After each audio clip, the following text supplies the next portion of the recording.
परम सन्मानयोग जुगो जुग अटल तख्त चबर दे मालक गरीब नवाज सतगुरु धन धन साहिब श्री गुरु ग्रंथ साहिब जी महाराज जी दी सतगुरु दे चरनां विच बैठण दा सुभाग गुरु की कृपा बख्शिश दा सदका प्राप्त होया। गुरु बख्शी फतेह बुलाओ आखो जी वाहिगुरु जी का खालसा वाहिगुरु जी की फतेह। कल रोज श्रवण कीता 8 साल औरंगजेब दखण दे इलाके विच उलझिया रहा।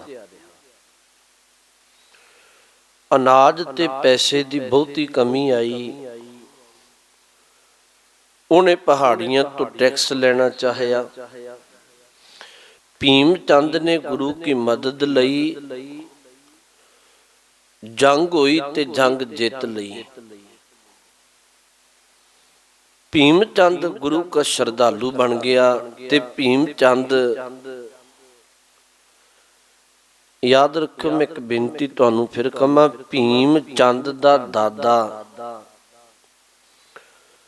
धन गुरु गोबिंद सिंह साहब जी दे दादा जी गुरु हरगोबिंद साहब गुरु हरगोबिंद साहब ने भीम चंद दे दादे नू ग्वालियर दे किले विचों रिहा करवाया सी। भीम चंद विरोधी भी रहा। आखिर अखीर ये मरण तो पहला श्रद्धालु है। भीम चंद चढ़ाई करदा इहदे थां ते इहदा पुत अजमेर चंद बहिंदा है। हुण जिहड़ा अजमेर चंद है इहने मन विच सलाह कीती भी आपां गुरु गोबिंद सिंह साहब जी दी बजाए आपां औरंगजेब नाल नेड़ता रखीए। अजमेर चंद आगू बन के इहने नाल सरहंद दा वजीर खां कांगड़े दा हुसैन खां एक दोआं नूं होरां नूं नाल लैके इहने एक चिट्ठी लिखी। कल रोज आपां इह विचारिया सी।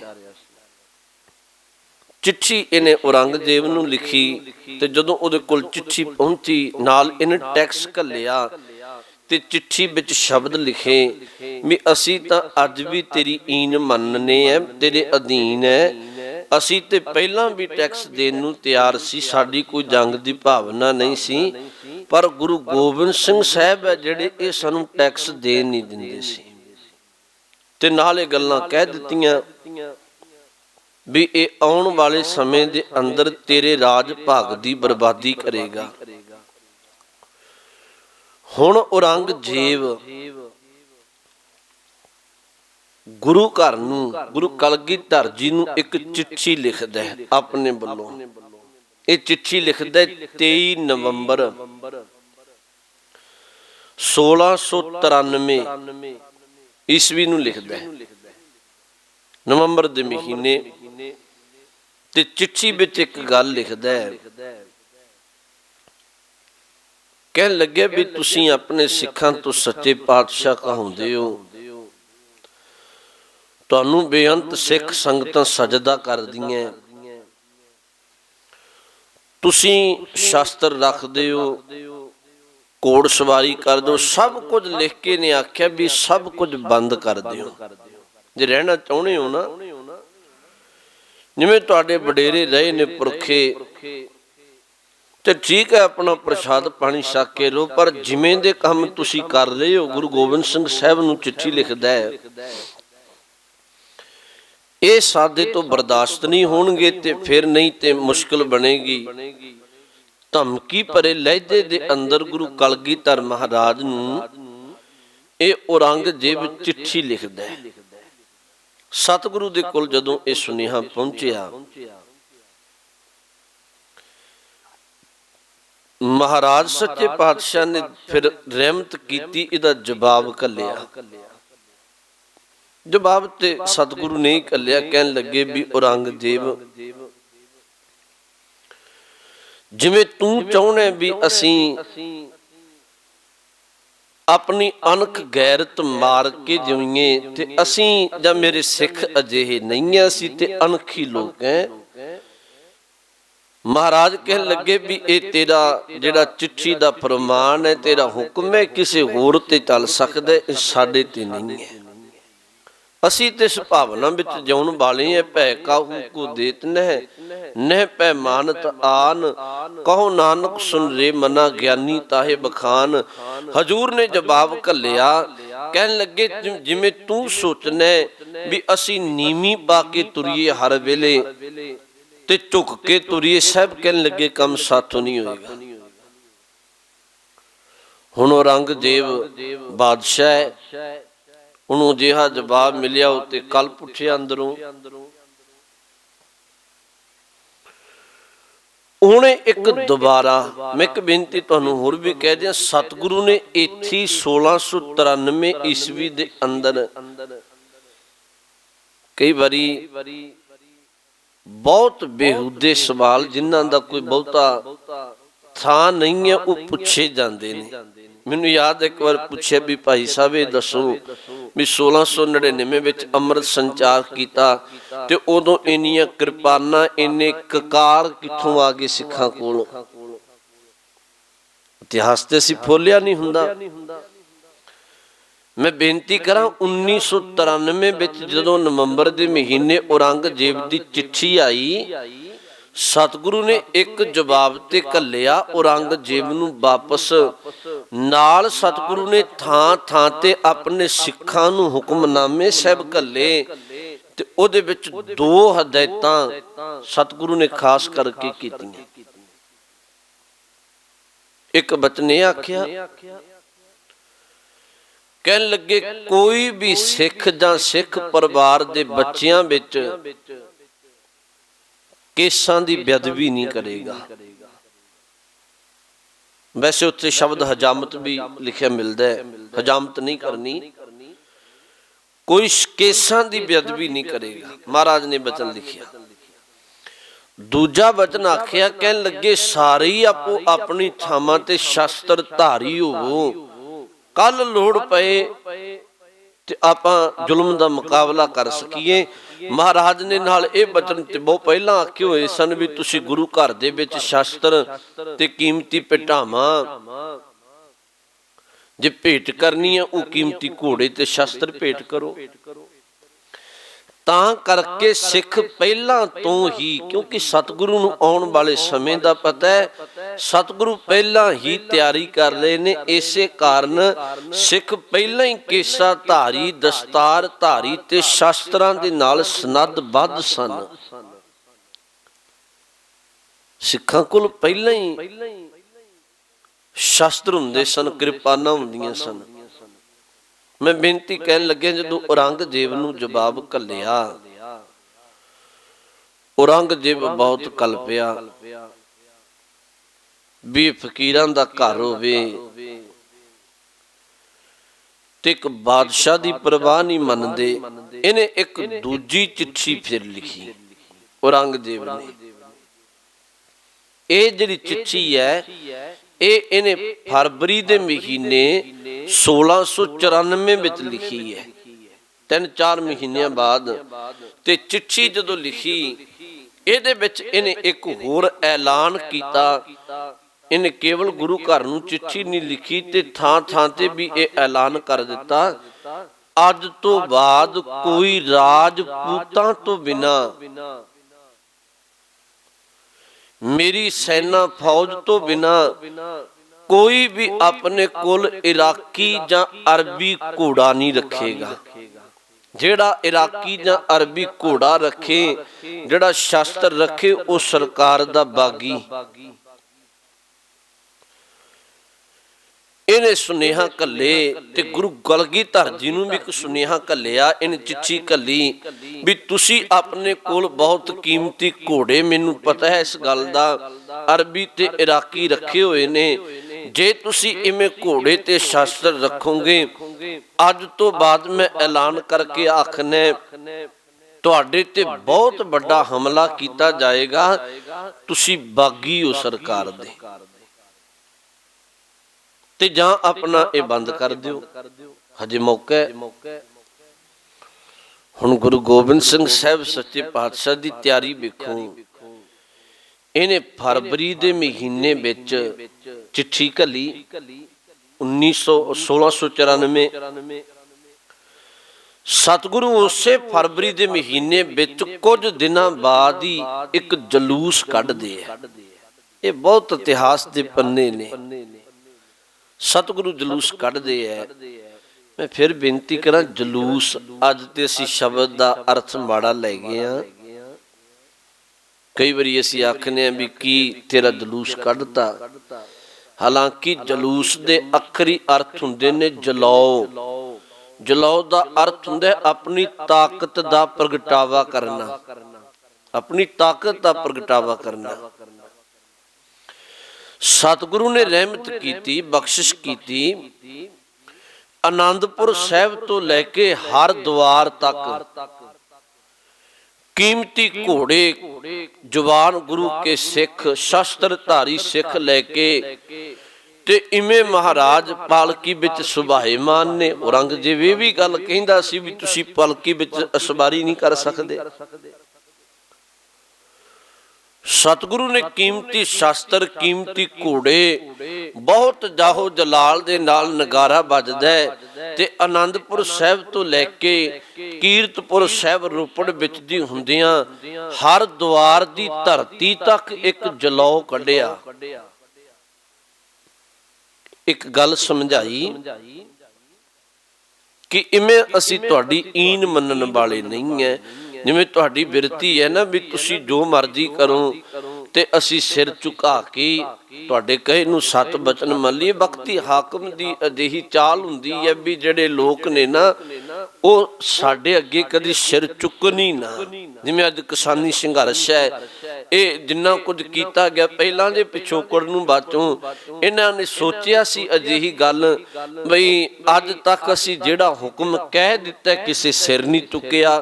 ਤੇ ਅੱਜ ਇਹ ਜਿਹੜੇ ਸਿੱਖ ਜਾਂ ਪੰਜਾਬ ਜਾਂ ਪੰਜਾਬੀ ਲੋਕ ਨੇ ਇਹ ਅੱਜ ਸਾਡੇ ਅੱਗੇ ਸਿਰ ਚੁੱਕ ਕੇ ਕਿਵੇਂ ਸਾਡੇ ਕਹੇ ਹੋਏ ਗੱਲ ਨੂੰ ਨਕਾਰਦੇ ਆ। ਇਹ ਗੱਲ ਇਹਨਾਂ ਨੂੰ ਪਰਵਾਹ ਨਹੀਂ ਹੁੰਦੀ ਕਦੇ। ਹੁਣ ਗੁਰੂ ਗੋਬਿੰਦ ਸਿੰਘ ਸਾਹਿਬ ਮਹਾਰਾਜ ਸੱਚੇ ਪਾਤਸ਼ਾਹ ਨੇ ਜਦੋਂ ਜਲੌ ਕੱਢਿਆ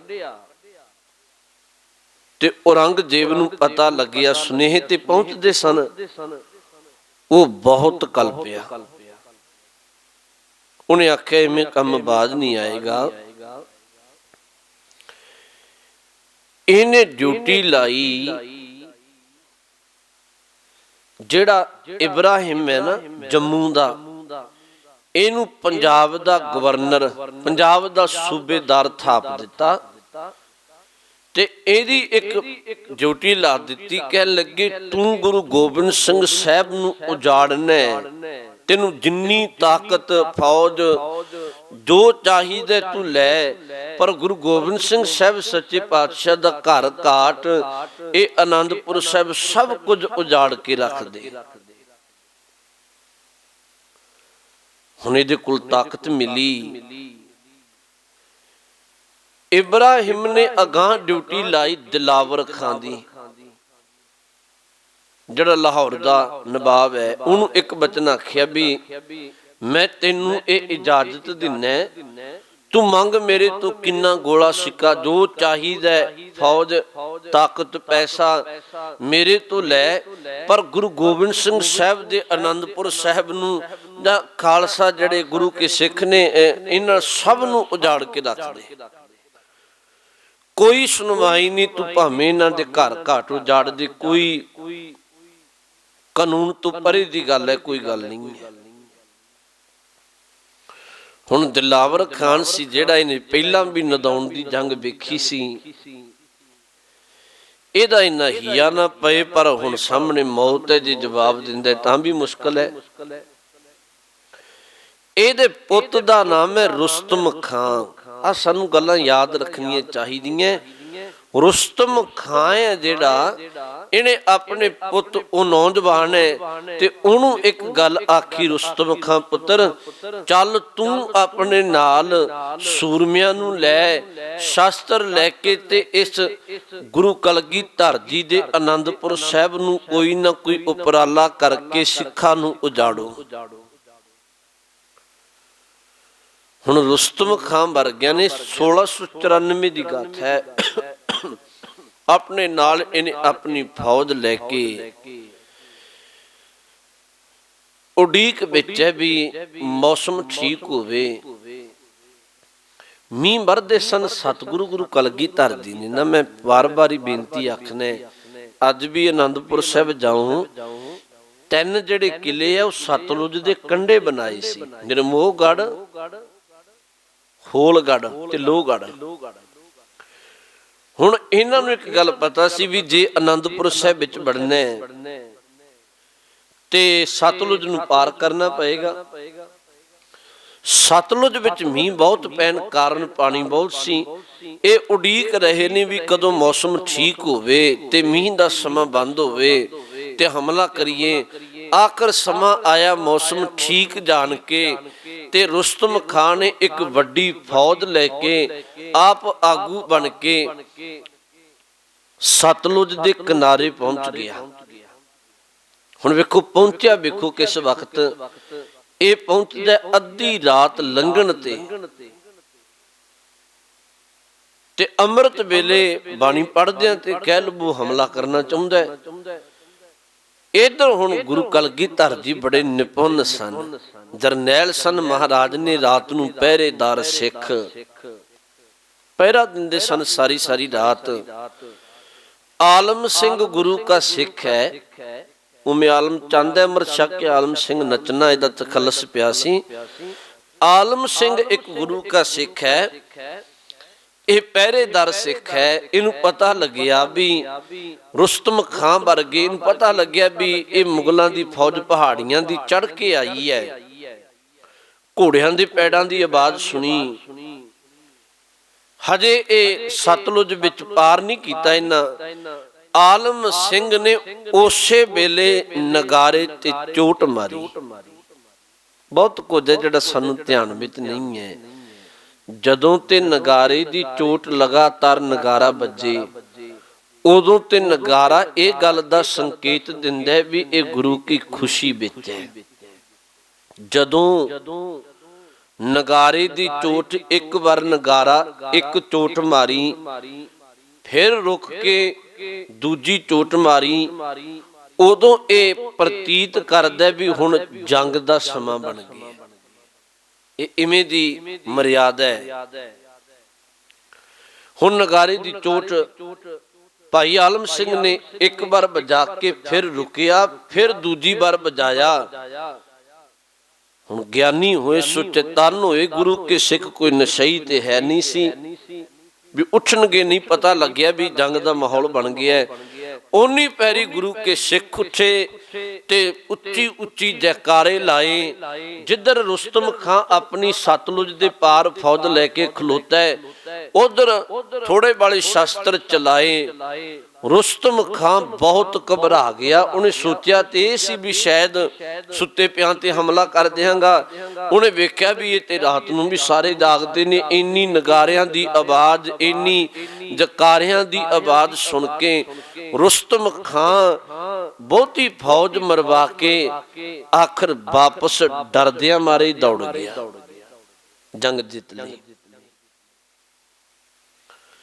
दिलावर खां अपने प्यो नूं जाके दसिया।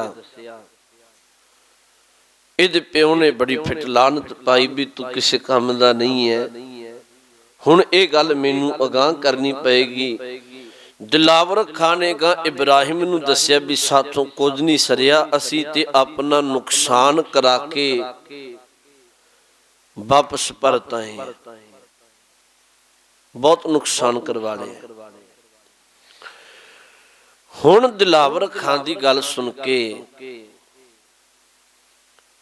इब्राहिम ने सोचा भी इवें ये समा नहीं बनना, ਪੱਕੇ ਪੈਰੀ ਕੰਮ ਕਰਨਾ ਪਏਗਾ। ਉਹ ਆਪਣੀ ਇੱਕ ਸਲਾਹ ਘੜਦੇ ਹੈ, ਇਹ ਇੱਕ ਆਪਾਂ ਗਾਂਹ ਵਿਚਾਰਾਂਗੇ। ਇਧਰ ਸਤਿਗੁਰੂ ਨੂੰ ਕੁਝ ਸਮਾਂ ਮਿਲਿਆ, ਕਿਉਂਕਿ ਹਾਰ ਗਏ ਸਨ ਤੇ ਤਿਆਰੀ ਤੇ ਬੰਨਣਗੇ ਆਪਣੀ। ਹਜ਼ੂਰ ਨੂੰ ਇਧਰ ਸਮਾਂ ਮਿਲਿਆ। ਇਧਰ ਵੀ ਮੈਂ ਇੱਕ ਬੇਨਤੀ ਤੁਹਾਨੂੰ ਹੋਰ ਕਹਿ ਦਿਆਂ, ਜਦੋਂ ਹੁਸ਼ਿਆਰਪੁਰ ਦੇ ਇਲਾਕੇ ਤੋਂ ਆਨੰਦਪੁਰ ਸਾਹਿਬ ਜਾਂਦੇ ਆ ਨਾ, ਤੇ ਰੰਗੜਾਂ ਦੇ ਪਿੰਡ ਆਉਂਦੇ ਸਨ। ਮੈਂ ਕਈ ਵਾਰੀ ਪੜ੍ਹਦਾ ਹੁੰਦਾ ਸੀ ਵੀ ਰੰਗੜ ਕੌਣ ਨੇ, ਪਰ ਮੈਂ ਕੱਲ ਰੋਜ਼ ਮਹਾਨ ਕੋਸ਼ ਵਿੱਚ ਵੇਖਦਾ ਸਾਂ, ਰੰਗੜ ਹੁੰਦੇ ਸਨ ਅਸਲ ਵਿੱਚ ਮੁਸਲਮਾਨਾਂ ਵਿੱਚੋਂ। ਰਾਜਪੂਤ ਮੁਸਲਮਾਨ ਸੀ ਨਾ, ਜਿਹੜੇ ਰਾਜਪੂਤਾਂ ਤੋਂ ਮੁਸਲਮਾਨ ਬਣੇ ਸਨ, ਉਹਨਾਂ ਨੂੰ ਰੰਗੜ ਕਹਿੰਦੇ ਸਨ। ਯਾਦ ਰੱਖਿਓ, ਤੁਹਾਨੂੰ ਇਹ ਕਦੇ ਇਤਿਹਾਸ ਪੜ੍ਹਦੇ ਹੋ ਨਾ, ਉਦੋਂ ਇਹ ਗੱਲਾਂ ਪਤਾ ਲੱਗਦੀਆਂ ਬਈ ਰੰਗੜ ਵੀ ਕਈ ਤਰ੍ਹਾਂ ਦੀਆਂ ਖਰਾਬੀਆਂ ਸਿੱਖਾਂ ਨਾਲ ਕਰਦੇ ਸਨ। ਜਦੋਂ ਗੁਰੂ ਕੀਆਂ ਸੰਗਤਾਂ ਨੇ ਆਉਣਾ ਆਨੰਦਪੁਰ ਸਾਹਿਬ, ਤੇ ਇਹਨਾਂ ਸੰਗਤਾਂ ਨੂੰ ਰਾਹ ਵਿੱਚ ਘੇਰ ਕੇ ਲੁੱਟਣ ਦੀ ਕੋਸ਼ਿਸ਼ ਕਰਨੀ। ਤੇ ਸੰਗਤਾਂ ਨੇ ਕਈ ਵਾਰੀ ਸਾਹਿਬ ਨੂੰ ਆਖਿਆ ਵੀ ਮਹਾਰਾਜ ਰਸਤੇ ਵਿੱਚ ਰੰਗੜਾਂ ਦੇ ਸਥਾਨ ਆਉਂਦੇ ਨੇ, ਤੇ ਇਹ ਜਿਹੜੇ ਰੰਗੜ ਨੇ ਇਹ ਸੰਗਤਾਂ ਨੂੰ ਰਸਤੇ ਵਿੱਚ ਕੀਮਤੀ ਭੇਟਾਵਾਂ ਖੋਹਦੇ ਨੇ ਜਾਂ ਖੋਹਣ ਦਾ ਯਤਨ ਕਰਦੇ ਐ। ਮਹਾਰਾਜ ਨੂੰ ਹੁਣ ਵਕਤ ਮਿਲਿਆ ਥੋੜਾ ਜਿਹਾ, ਸਾਹਿਬ ਨੇ ਆਪਣੇ ਸੂਰਮੇ ਸਿੱਖਾਂ ਨੂੰ ਆਵਾਜ਼ ਮਾਰੀ, ਇੱਕ ਬਚਨ ਆਖਿਆ, ਕਹਿਣ ਲੱਗੇ ਥੋੜਾ ਸੋਧਾ ਲੱਗਦੇ ਹੱਥ ਰੰਗੜਾਂ ਨੂੰ ਵੀ ਲਾ ਦਿਓ।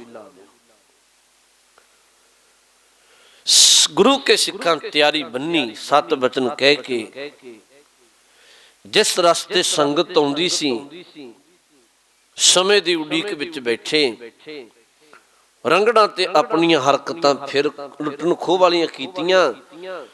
ਸਤਿਗੁਰੂ ਦੇ ਸਿੱਖਾਂ ਨੇ ਰੰਗੜਾਂ ਤੇ ਅਜਿਹਾ ਇੱਕੋ ਹੀ ਹਮਲਾ ਕੀਤਾ, ਉਹਨਾਂ ਨੂੰ ਇਹੋ ਜੀ ਮਾਰ ਮਾਰੀ। ਯਾਦ ਰੱਖ, ਮੁੜ ਰੰਗੜਾਂ ਨੇ ਕਦੇ ਸੰਗਤਾਂ ਵੱਲ ਅੱਖ ਪੱਟ ਕੇ ਵੀ ਨਹੀਂ ਵੇਖਿਆ ਵੀ ਇਹਨਾਂ ਨੂੰ ਲੁੱਟ ਲਈਏ। ਮੈਨੂੰ ਗੱਲ ਚੇਤੇ ਆ ਗਈ, ਇੱਥੇ ਇੱਕ ਹੋਰ ਵੀ ਘਟਨਾ ਵਾਪਰੀ। ਸਿੱਖ ਆਪਣੇ ਇਤਿਹਾਸ ਨੂੰ ਚੇਤਾ ਰੱਖੇ। ਰਾਤ ਦੇ ਵਕਤ ਅਚਾਨਕ ਜਦੋਂ ਰੰਗੜਾਂ ਨੂੰ ਗੁਰੂ ਕੇ ਸਿੱਖ ਸੋਧਾ ਲਾ ਕੇ ਆ ਰਹੇ ਨੇ, ਇਹਨਾਂ ਰੰਗੜਾਂ ਦੀ ਜਾਂ ਇਹਨਾਂ ਦੇ ਧਰਮ ਦੀ ਕਹਿ ਲਵੋ, ਇਹਨਾਂ ਦੇ ਇੱਕ ਇਸਤਰੀ ਗੁਰੂ ਕੇ ਸਿੱਖਾਂ ਦੇ ਜਥੇ ਵਿੱਚ ਆਨੰਦਪੁਰ ਸਾਹਿਬ ਆ ਗਈ ਅਚਾਨਕ ਹਨੇਰੇ ਵਿੱਚ। ਗੁਰੂ ਕੇ ਸਿੱਖਾਂ ਨੂੰ ਜਦੋਂ ਪਤਾ ਲੱਗਿਆ, ਸਤਿਗੁਰੂ ਦੇ ਚਰਨਾਂ ਵਿੱਚ ਆਏ, ਬਹੁਤ ਖੁਸ਼ ਵੀ ਮਹਾਰਾਜ ਰੰਗੜਾਂ ਨੂੰ ਬੜੀ ਮਾਰ ਮਾਰੀ ਹੈ, ਜੰਗ ਜਿੱਤ ਕੇ ਆਏ, ਹੁਣ ਸਿਰ ਨਹੀਂ ਚੁੱਕਣਗੇ।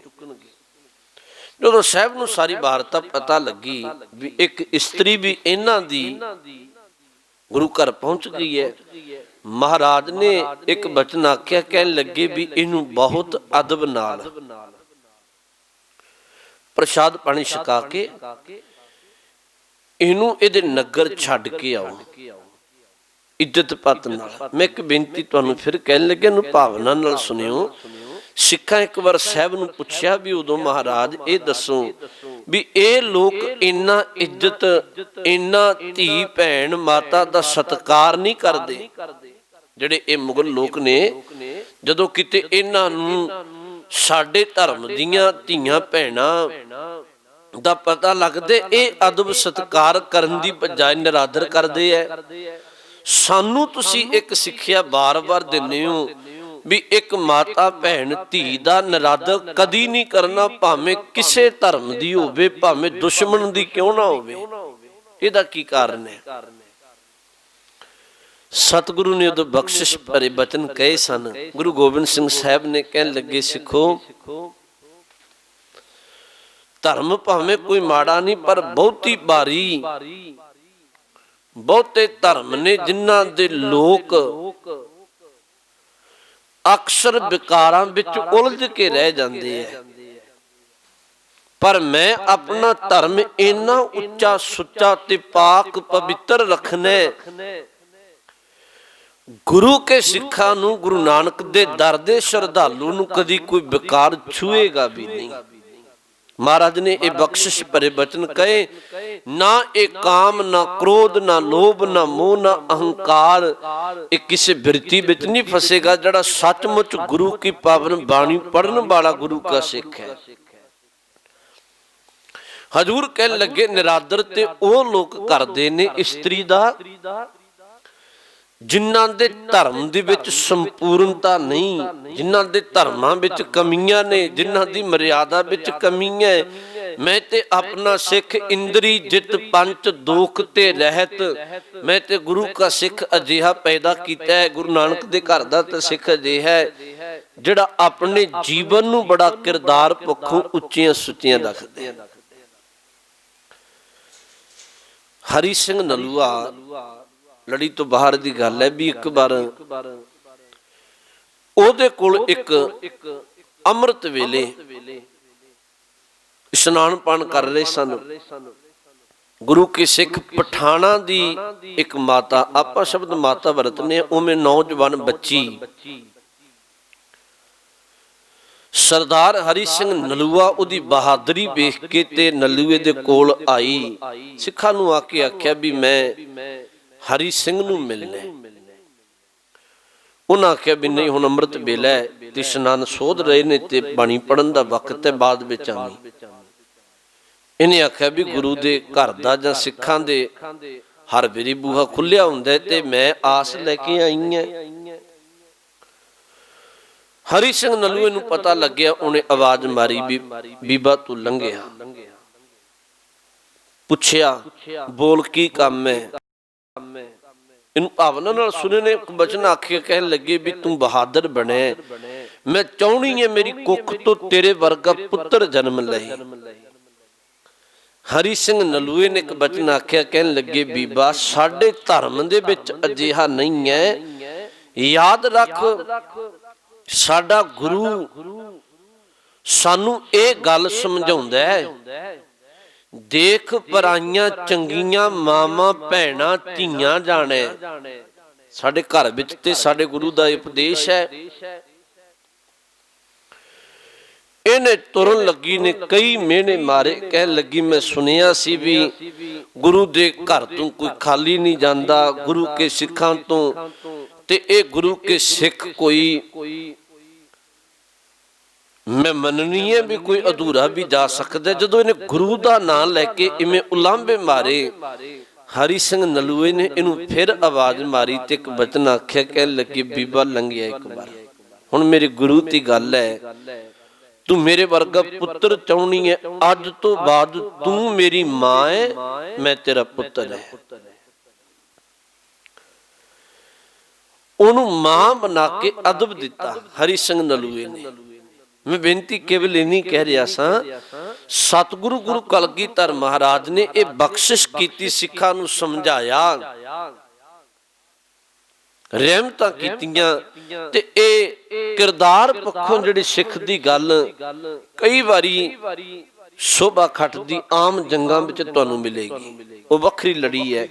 खैर मैं बेनती कहन लग्या सा, इथों बाद सतगुरु सच्चे पातशाह ने जिहड़ी अगली रहमत कीती वो मसंदा वाले पासे कीती। थोड़ा जी तुसीं पिछोकड़ विच ध्यान दिओ। गुरु नानक साहब महाराज ने 4 उदासियां कीतियां।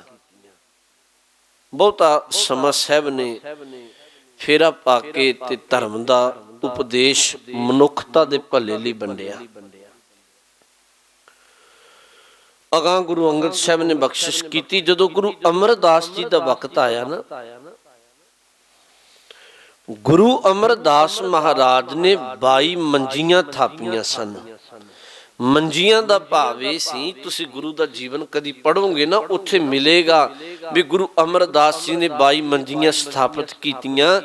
मंजियां दा भाव ये सी, 22 प्रचारक थापे गुरु घर दे, जिन्हां ने गुरु नानक दे घर दी विचार सी जिहड़ी वो थां थां ते संगतां नूं पहुंचाउणी सी।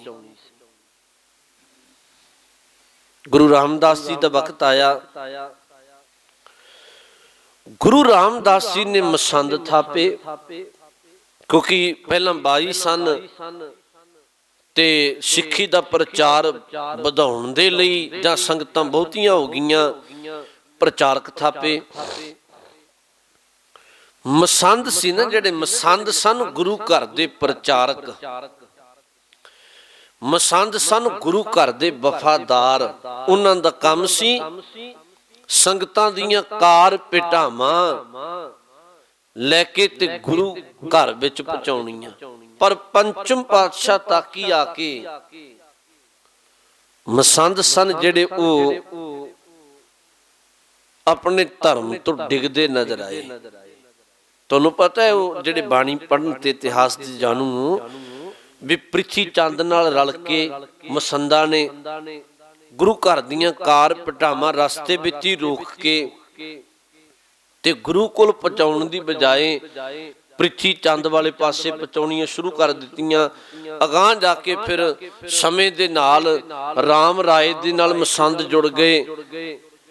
ਇਵੇਂ ਇਹ ਜਿਹੜੀ ਮਸੰਦ ਪ੍ਰਥਾ ਸੀ, ਕਈ ਵਾਰੀ ਸਿੱਖਾਂ ਦੀ ਕਾਰ ਭੇਟਾ ਉਹ ਗੁਰੂ ਤੱਕ ਨਹੀਂ ਪਹੁੰਚਦੀ ਸੀ, ਉਹ ਵਿਚਕਾਰ ਮਸੰਦੀ ਆਪਣੇ ਆਪ ਵਿੱਚ ਉਹ ਕਾਰ ਭੇਟਾ ਆਪਣੇ ਘਰਾਂ ਵਿੱਚ ਜਾਂ ਆਪਣੇ ਜਿਵੇਂ ਚਹੇਤੇ ਜਿਹੜੇ ਆਪੋ ਆਪਣੇ ਬਣਾਏ ਗੁਰੂ ਸਨ ਉਹਨਾਂ ਨੂੰ ਪਹੁੰਚਾ ਦਿੰਦੇ ਸਨ।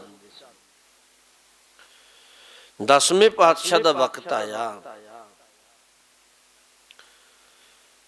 ਸਤਿਗੁਰੂ ਆਨੰਦਪੁਰ ਸਾਹਿਬ ਦੀ ਧਰਤੀ ਤੇ ਵਿਰਾਜਮਾਨ ਨੇ ਤੇ ਗੁਰੂ ਕੇ ਮਸੰਦ ਵੀ ਖਲੋਤੇ ਨੇ ਤੇ ਕੁਝ ਸਿੱਖ ਆਏ ਤੇ ਉਹਨਾਂ ਆਖਿਆ ਵੀ ਮਹਾਰਾਜ ਅਸੀਂ ਤੁਹਾਡੇ ਦਰਬਾਰ ਵਿੱਚੋਂ ਇੱਕ ਆਗਿਆ ਮੰਗਣੀ ਹੈ ਵੀ ਅਸੀਂ ਥੋੜਾ ਜਿਹਾ ਕੋਈ ਤਮਾਸ਼ਾ ਕਰਨਾ ਹੈ, ਨਕਲ ਲਾਉਣੀ ਹੈ, ਜੇ ਤੁਸੀਂ ਇਜਾਜ਼ਤ ਦੇ ਦਿਓ। ਮਹਾਰਾਜ ਨੇ ਆਖਿਆ ਵੀ ਕੋਈ ਗੱਲ ਨਹੀਂ। ਹੁਣ ਜਦੋਂ ਗੁਰੂ ਕੇ ਸਿੱਖਾਂ ਨੇ ਕੋਈ ਨਕਲ ਲਾਹੀ, ਕੋਈ ਇੱਕ ਸਾਂਗ ਕੀਤਾ, ਉਹ ਸਾਰਾ ਕੁਝ ਮਸੰਦਾਂ ਤੇ ਝੁਕਦਾ ਸੀ ਵੀ ਜਿਵੇਂ ਮਸੰਦ ਆਪ ਹੁਦਰੀਆਂ ਕਰਦੇ ਸਨ। ਹੁਣ ਮਸੰਦਾਂ ਨੇ ਕੀ ਕੀਤਾ ਵੀ ਵੇਖਿਆ ਵੀ ਇਹ ਤੇ ਬਿਲਕੁਲ ਸਾਡੇ ਤੇ ਕਹਾਣੀ ਆ ਰਹੀ ਹੈ ਸਾਰੀ। ਕੋਲ ਇੱਕ ਦੁਲਚਾ ਨਾਮ ਦਾ ਮਸੰਦ ਖਲੋਤਾ ਹੈ। ਉਹਨੇ ਆਖਿਆ ਵੀ ਮਹਾਰਾਜ ਇਹ ਤੇ ਸਾਡੀਆਂ ਨਕਲਾਂ ਲਾ ਰਹੇ ਨੇ, ਸਾਨੂੰ ਆਪਣੇ ਭਾਣੇ ਦਿਖਾ ਰਹੇ ਨੇ ਵੀ ਅਸੀਂ ਤੁਹਾਡੇ ਵਫਾਦਾਰ ਨਹੀਂ ਹੈ। ਹਜੂਰ ਨੇ ਉਹਨੂੰ ਇੱਕ ਬਚਨ ਕਿਹਾ, ਅੰਤਰਜਾਮੀ ਸਾਹਿਬ ਨੇ। ਹੁਣ ਸਤਿਗੁਰੂ ਨੇ ਸਮੇਂ ਬਣਾਉਣਾ ਸੀ, ਕਹਿਣ ਲੱਗੇ ਵੀ ਭਾਈ ਦੁਲਚੇ ਤੂੰ ਜਿਹੜੀ ਗੁਰੂ ਦੀ ਕਾਰ ਭੇਟ ਹੈ ਗੁਰੂ ਨਾਨਕ ਦੇ ਘਰ ਦੀ ਸੰਗਤਾਂ ਦੀ, ਤੇ ਉਹ ਕਾਰ ਭੇਟਾ ਸਾਰੀ ਨਮਸਕਾਰ ਕਰ ਦਿੱਤੀ ਹੈ। ਇਹਨੇ ਆਖਿਆ ਹਾਂ ਮਹਾਰਾਜ। ਸਾਹਿਬ ਕਹਿਣ ਲੱਗੇ ਵੇਖ ਲੈ ਇਧਰ ਉਧਰ ਪਈ ਹੋਵੇ ਜਾਂ ਹਜੇ ਸਮੇਂ। ਇਹਨੇ ਆਖਿਆ ਨਹੀਂ ਮਹਾਰਾਜ ਇਹ ਤੇ ਤੁਸੀਂ ਸ਼ੱਕ ਕਰ ਦਿਓ ਸਾਡੇ ਤੇ, ਅਸੀਂ ਤੇ ਪਹਿਲਾਂ ਹੀ ਭੇਟ ਕਰ ਦਿੱਤੀ ਹੈ ਤੇ ਆਪ ਹੀ ਤੁਸੀਂ ਸਾਨੂੰ ਇਹ ਪਦਵੀਆਂ ਦਿੱਤੀਆਂ ਤੇ ਆਪ ਹੀ ਤੁਸੀਂ ਸ਼ੱਕ ਕਰਦੇ ਹੋ।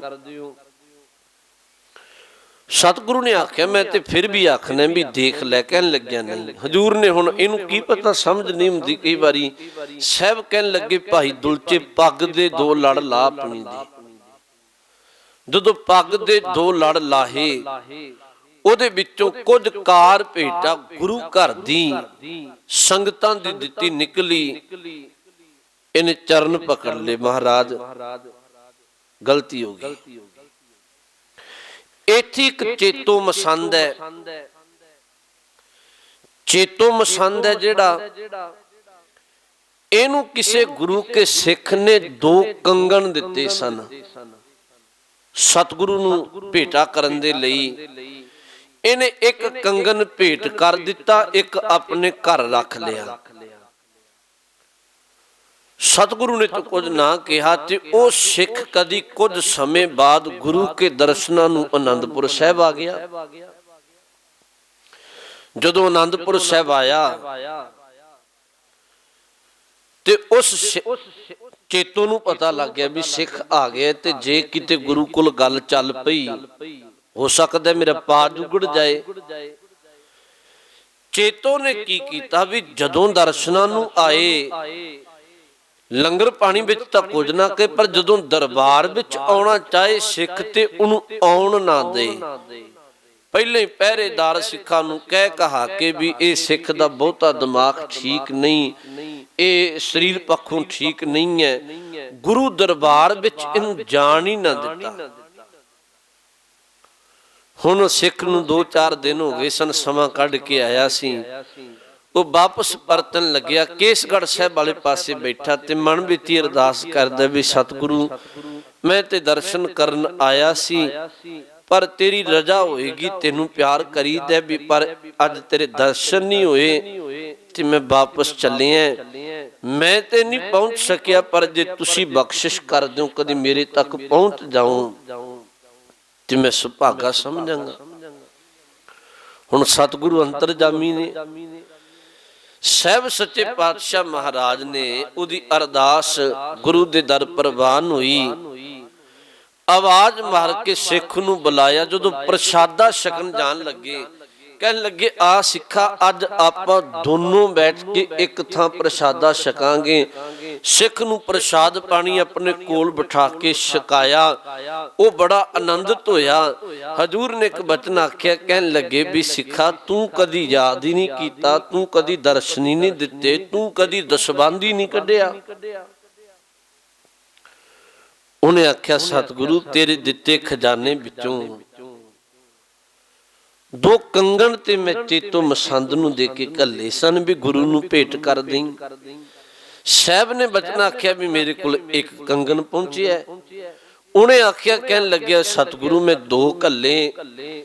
ਸਾਹਿਬ ਕਹਿਣ ਲੱਗੇ, ਤੈਨੂੰ ਭੁਲੇਖਾ ਹੋਣਾ, ਗੱਲ ਮੁੱਕਦੀ ਚੇਤੋ ਮਸੰਦ ਨੂੰ ਬੁਲਾ ਲਿਆ। ਮਹਾਰਾਜ ਨੇ ਆਖਿਆ, ਕਹਿਣ ਲੱਗੇ ਚੇਤੋ ਸਿੱਖ ਨੇ ਕਿੰਨੇ ਕੰਗਣ ਭੇਟ ਕੀਤੇ?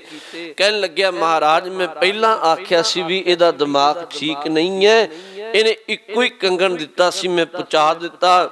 ਸਿੱਖ ਬਾਰ-ਬਾਰ ਆਖੇ, ਮੈਂ 2 ਦਿੱਤੇ। ਆਖਰ ਗੁਰੂ ਅੰਤਰਜਾਮੀ ਨੇ ਸਿੱਖਾਂ ਨੂੰ ਆਖਿਆ, ਚੇਤੋ ਦੇ ਘਰ ਵਿੱਚ ਫਲਾਨੀ ਥਾਂ ਕੰਗਣ ਪਿਆ, ਚੁੱਕ ਕੇ ਲੈ ਆਓ। ਗੁਰੂ ਕੇ ਸਿੱਖ ਨੂੰ ਜਦੋਂ ਪਤਾ ਲੱਗਿਆ, ਕਹਿਣ ਲੱਗੇ, ਹਾਂ ਮਹਾਰਾਜ, ਇਹੀ ਕੰਗਣ ਸੀ, ਇਹ ਮੇਰੀ ਕਿਰਤਕਾਰ ਦੀ ਭੇਟ ਹੈ। ਫਿਰ ਮਹਾਰਾਜ ਨੇ ਇੱਥੇ ਮਸੰਦਾਂ ਨੂੰ ਵੀ ਸੋਧਾ ਲਾਇਆ। ਉਹਨਾਂ ਨੂੰ ਜਿਨ੍ਹਾਂ ਨੇ ਧਰਮ ਤੋਂ ਡੋਲੇ, ਯਾਦ ਰੱਖੋ, ਇਹਨਾਂ ਵਿੱਚੋਂ ਇੱਕ ਫੇਰੂ, ਕਈ ਮਸੰਦ ਜਿਹੇ ਨੇ, ਭਾਈ ਫੇਰੂ ਹੈ ਇੱਕ ਮਸੰਦ, ਬਹੁਤਾ ਬਾਣੀ ਪੜਨ ਵਾਲਾ, ਹੱਕ ਸੱਚ ਦੀ ਮਿਹਨਤ ਕਰਨ ਵਾਲਾ। ਸਤਿਗੁਰੂ ਨੇ ਇਹਨੂੰ ਬਚਨ ਵੀ ਆਖੇ ਸਨ, ਫੇਰੂ ਤੇਰੀ ਦਾੜੀ ਸੱਚੀ, ਤੂੰ ਬਹੁਤ ਧੰਨ ਹੈ, ਤੇਰੀ ਸੇਵਾ ਬੜੀ ਇਮਾਨਦਾਰੀ ਦੀ ਹੈ। ਇਹ ਬਖਸ਼ਿਸ਼ ਭਰੇ ਬਚਨ ਸਤਿਗੁਰੂ ਨੇ ਵਰਤੇ। ਇੱਥੋਂ ਫਿਰ ਸਾਹਿਬ ਮਸੰਦਾਂ ਨੂੰ ਸੋਧਾ ਲਾ ਕੇ, ਤੁਹਾਨੂੰ ਪਤਾ ਹੋਏਗਾ ਵੀ ਇਤਿਹਾਸ ਦੀਆਂ ਲੰਮੀਆਂ ਲੜੀਆਂ, ਰਾਮ ਰਾਏ ਸੀ ਨਾ ਜਿਹੜਾ, ਗੁਰੂ ਹਰ ਰਾਏ ਸਾਹਿਬ ਜੀ ਦਾ ਪੁੱਤਰ, ਜਿਹਨੇ ਪੰਗਤੀ ਬਦਲੀ ਸੀ ਜ਼ੁਬਾਨੀ ਤੌਰ ਤੇ, ਮਿੱਟੀ ਬੇਈਮਾਨ ਕੀ ਸ਼ਬਦ ਵਰਤੇ ਸਨ। ਇਹ ਰਾਮ ਰਾਏ ਦੇ ਜਿਹੜੇ ਨਾਲ ਦੇ ਮਸੰਦ ਸਨ, ਨਾਲ ਦੇ ਸਾਥੀ, ਇਹ ਇੰਨੇ ਵਿਗੜ ਗਏ ਸਨ, ਰਾਮ ਰਾਏ ਨੂੰ ਰਜਾਈ ਵਿੱਚ ਪਏ ਨੂੰ ਅੱਗ ਲਾ ਕੇ ਇਹਨੂੰ ਮੌਤ ਦੇ ਘਾਟ ਉਤਾਰ ਦਿੱਤਾ ਸੀ। ਮਸੰਦ ਇੰਨੀ ਇਖਲਾਕ ਤੋਂ ਡਿੱਗ ਗਏ ਸਨ। ਸਤਿਗੁਰੂ ਮਹਾਰਾਜ ਨੇ ਫਿਰ ਇਹਨਾਂ ਮਸੰਦਾਂ ਨੂੰ ਵੀ ਸੋਧਾ ਲਾਇਆ। ਅਗਲੀ ਲੜੀ ਹੈ ਜਿਹੜੀ, ਉਹ ਆਪਾਂ ਪਰਸੋਂ ਚੌਥੇ ਰੋਜ਼ ਤੋਂ ਆਰੰਭ ਕਰਾਂਗੇ, ਕਿਉਂਕਿ ਅੱਜ ਸ੍ਰੀ ਅਖੰਡ ਪਾਠ ਸਾਹਿਬ ਆਰੰਭ ਹੋਣੇ ਨੇ। ਸਭ ਕਿਰਪਾ ਕਰੇ, ਅੱਜ ਇੰਨੀਆਂ ਕੋ ਬੇਨਤੀਆਂ ਪ੍ਰਵਾਨ, ਭੁੱਲ ਚੁੱਕ ਦੀ ਖਿਮਾ ਬਖਸ਼ਿਓ। ਵਾਹਿਗੁਰੂ ਜੀ ਕਾ ਖਾਲਸਾ, ਵਾਹਿਗੁਰੂ ਜੀ